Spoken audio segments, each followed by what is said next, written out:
What you're looking at is a vision of the future. A vessel that needs only a few people on board to sail it, and that can be controlled from anywhere in the world. It sounds like science fiction, but it's happening now, and it's the start of a revolution in shipping. This vessel is being put through its paces in a Norwegian fjord. Fresh off the production line, it's packed with high-tech kit.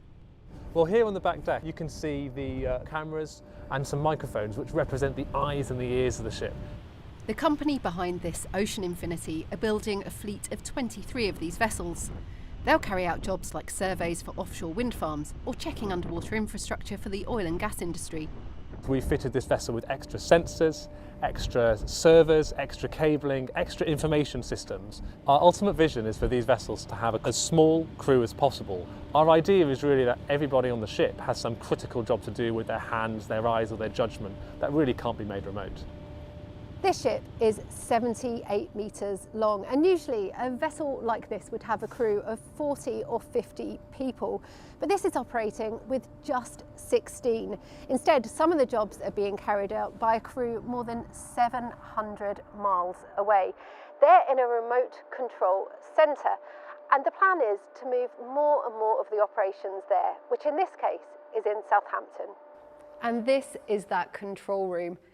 Each of these booths is called a bridge station, and they're visually immersive environments. Everything you can see from on board the ship, you can see here on these screens.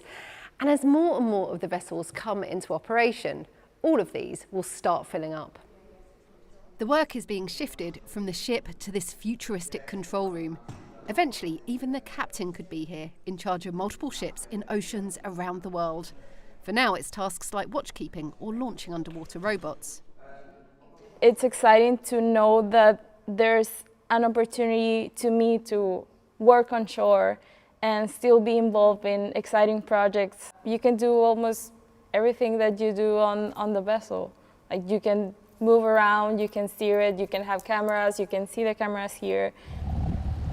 It's not the only company turning to this technology. This 12-metre long boat is being tested in Plymouth Sound. It has absolutely no one on board at all. It's being completely controlled by a crew located at the other end of the country in an office in Aberdeen.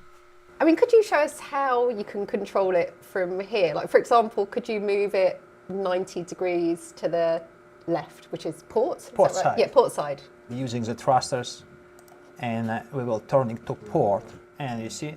Oh yeah, you can see it moving. Yeah, start moving. Around. Yes. Yep. The captain has precise control of the boat in real time. Could we do a figure of 8 or something like that? Yeah, let's go for figure 8. So now I'm moving forward. I'm sending command going forward. That looks pretty good to me. I'm not sure I could looks have done. funny, but yeah, it's okay. It's definitely an 8. It's definitely an 8. Robotic ships are a big change for the industry, but they'll also require a major rewrite of the international regulations that keep ships safe at sea.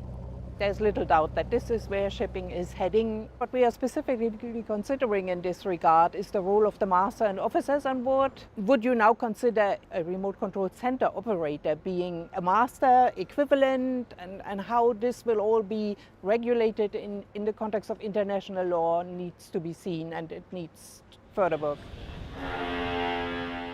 On the dockside in Norway, the Ocean Infinity team is busy fitting out their next ship.